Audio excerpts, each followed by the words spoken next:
We have now reached the conception of a reciprocal action between the two impulses, of such a kind that the operation of the one at the same time confirms and limits the operation of the other.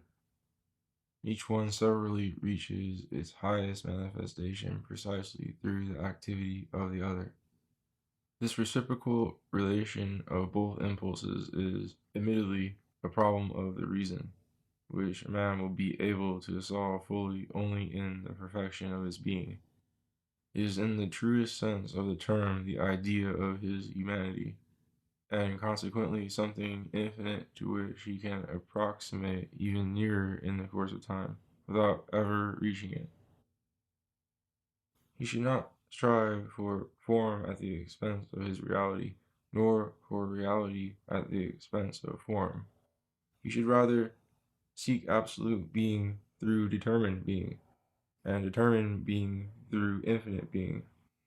He should face a world because he is a person, and he should be a person because he is faced by a world. He should feel because he is conscious of himself, and should be conscious of himself because he feels. He can never learn really to conform to this idea, and consequently to be in the full sense of the word a man, so long as he satisfies only one of these two impulses exclusively, or both only alternatively. For so long as he only feels, his personality or his absolute existence remains a mystery to him, and so long as he only thinks, his existence in time or his condition does the same. But if there were cases when he had this twofold experience at the same time, when he was at once conscious of his freedom and sensible of his existence, when he at once felt himself as matter and came to know himself as spirit, he would in such cases, and positively in them alone, have a complete intuition of his humanity, and the object which afforded him this vision would serve him as a symbol of his accomplished destiny, since this is only to be attained in the totality of time as a representation of the infinite. He would in such cases, and positively in them alone, have a complete intuition of his humanity, and the object which afforded him this vision would serve him as a symbol of his accomplished destiny, and consequently, since this is only to be attained in the totality of time, as a representation of the infinite. Supposing that cases of this sort could actually occur, they would awaken in him a new impulse which, just because the other two work within it, would be opposed to either of them taken in isolation, and would rightly be regarded as a new impulse. The sense impulse requires variation, requires time to have a content. The form impulse requires the extinction of time, and no variation. Therefore, the impulse in which both are combined, allow me to call it provisionally the play impulse, until I have justified the term. This play impulse would aim at the extinction of time in time and the reconciliation of becoming with absolute being, of variation with identity.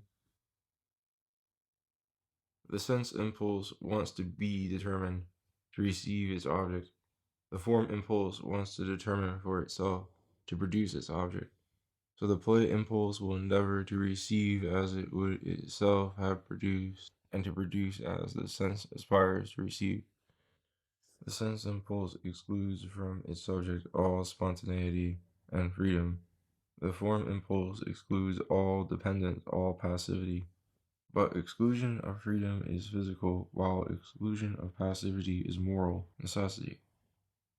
Both impulses therefore compel the mind, the former through laws of nature, the latter through laws of reason. So the play impulse, in which both combine to function, will compel the mind at once morally and physically.